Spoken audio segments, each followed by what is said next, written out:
Dahod smart સિટીમાં બેરોજગાર બનેલા વેપારીઓ વૈકલ્પિક વ્યવસ્થા કરી આપવા માટે ચીફ ઓફિસર અને ધારાસભ્યની રજૂઆત કરવા માટે પહોંચ્યા હતા. સ્માર્ટ સિટી વર્સિસ વેપારીઓની વેદના. તંત્ર સામે આ વેદનાની રજૂઆત કરવામાં આવી રહી છે. 3 વર્ષ અનેક રજૂઆત કરવા છતાં કોઈ જ પરિણામ આવ્યું નથી તેવું દાહોદના વેપારીઓ કહી રહ્યા છે.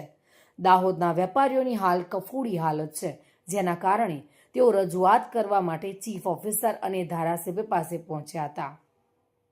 35 મહિના પહેલા 12/5/2023 ધગધગતું દાહોદ અને ધમધમતું દાહોદ ક્યાંક વિકાસમાં રોકાઈ ગયું હતું.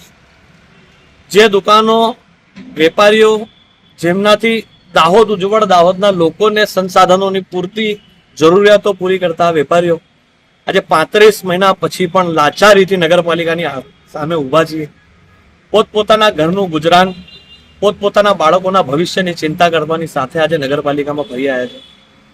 ફરી આવવાનું કારણ એટલું જ છે કે 26મી જાન્યુઆરી પ્રજાસત્તાક દિનના દિને માન્ય નગરપાલિકા અધ્યક્ષશ્રીએ ધ્વજવંદન કરતાની સાથે 2 શબ્દો પહેલા કીધા હતા કે મારા વેપારી ભાઈઓનો જે અન્યાય થયો છે એના ન્યાય મળશે.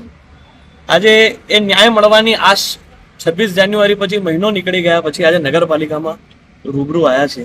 ત્યારે કોઈ પણ પ્રકારે આ રસ્તો ધૂંધળો જોવાતો નથી સાફ કે ભાઈ આનો રસ્તો સાફ થઈ ગયો છે. 35 મહિના પછી પણ દાહોદના વેપારીઓ, જેમનો વાક ફક્ત એટલો જ છે જેમને દાહોદના વિકાસમાં સિંહ ફાળો આપ્યો છે, દાહોદના રોજગારને થંભી દેવાના જે કાર્યો દબાણના નામે કરવામાં આવ્યા હતા, એને ન્યાય ક્યારે મળશે એની રજૂઆત લઈને આવ્યા હતા. ભારી મનથી આવ્યા હતા, કોઈ ઉગ્ર રજૂઆત નથી.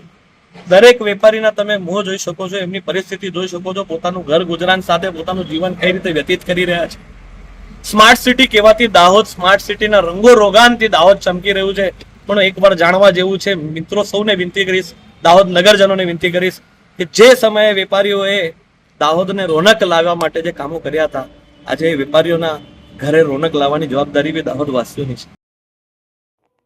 સુરેશ કાપડિયા સાથે bureau report, today Gujarati news.